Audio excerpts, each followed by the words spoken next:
Hey everybody, welcome back to my travel vlog. Today, we are going to be discussing 10 budget tips that you could utilize when you are going to London for the very first time.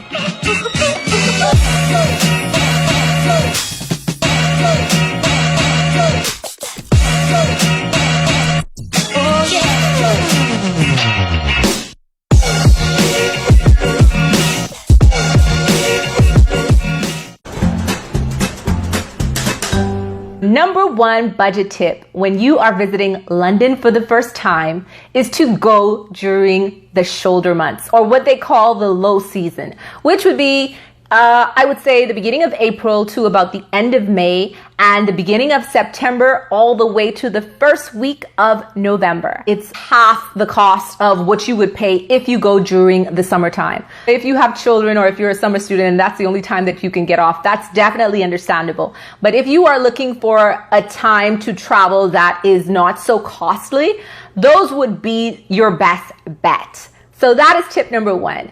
Tip number two, London has about 5 or 6 airports, and Heathrow and Gatwick are the two main airports that you would fly into from the United States. Depending on where you are staying, you have to make sure to research how far away it is from each of those airports that I just mentioned. So it's either you catch the tube if you are in Heathrow, or you can catch the express train from Heathrow. You can also catch an express train from Gatwick. It's a little costly, but it's much cheaper than catching a cab or catching an Uber.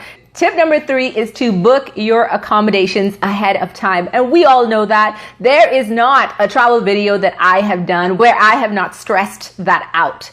Book your accommodations in advance. And hotels are not the only accommodations in London.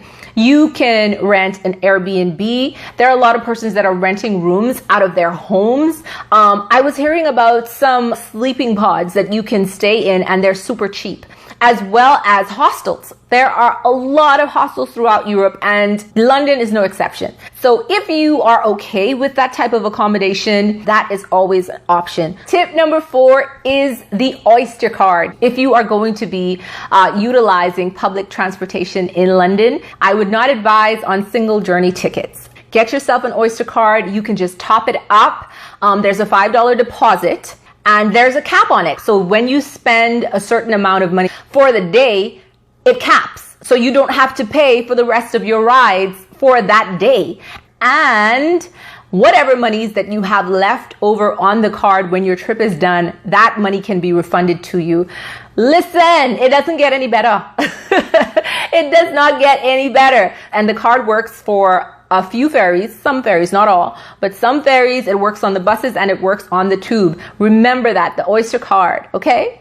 Tip number 5. Tip number 5 is to walk. If you don't have to go on the tube, if you don't have to catch a bus, you could just walk. If you have paced out your itinerary and you're visiting attractions that are close together, you can walk from one attraction to the other. Trust me, walking is one of the best ways to see London, to see any city.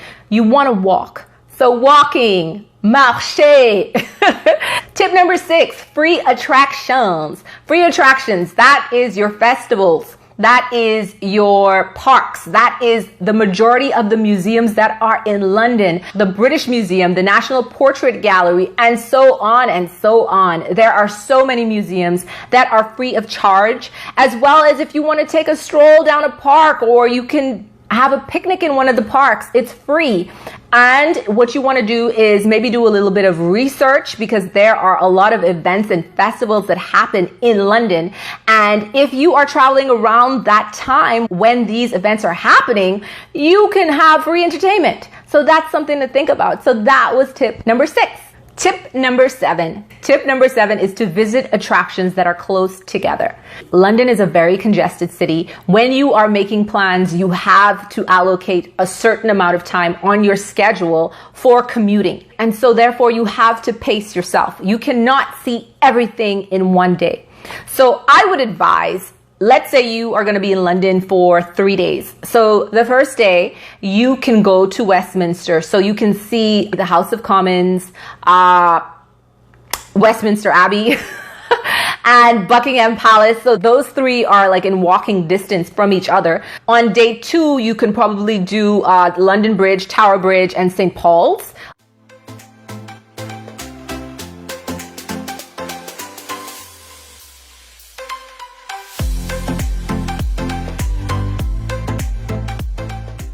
You want to visit places that are clustered together on each separate day. You're pacing your schedule so that you do not get burned out and you don't spend most of your time on the tube or on the bus. You don't have to plan your schedule to the T. Give yourself time. So that was tip number 7. Tip number 8 are free walking tours. Now they have so many of them all over London. All you have to do is go online and sign up for one in advance, or you can go downstairs to your hotel lobby and I'm sure they can recommend a really good walking tour.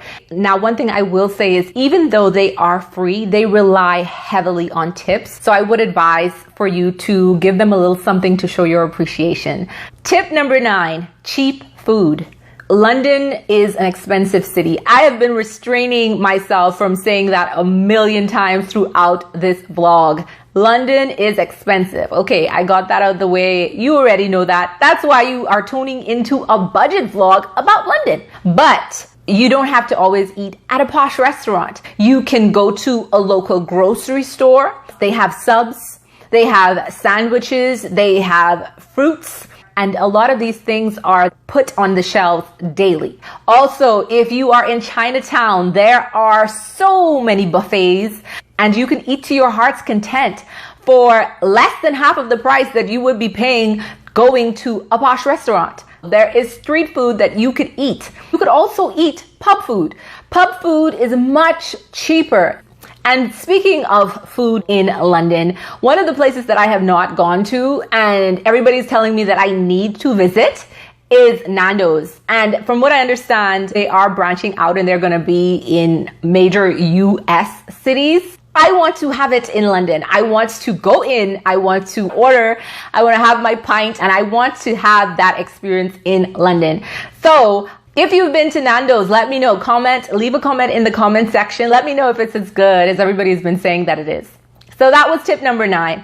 Tip number 10. Tip number 10 is nightlife.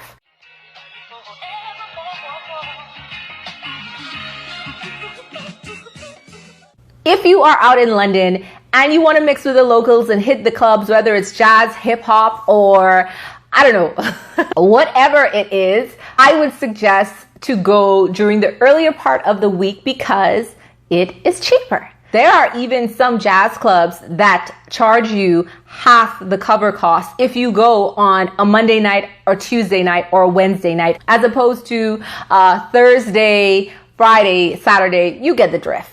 So that is the budget travel vlog for London. Thank you guys so much for tuning into this week's travel vlog. If you are on Facebook, be sure to like this page. Be sure to like this video. If you are on YouTube, subscribe. Leave a comment in the comment section and like this video. And I will see you guys next week. Bye. So take me back to London.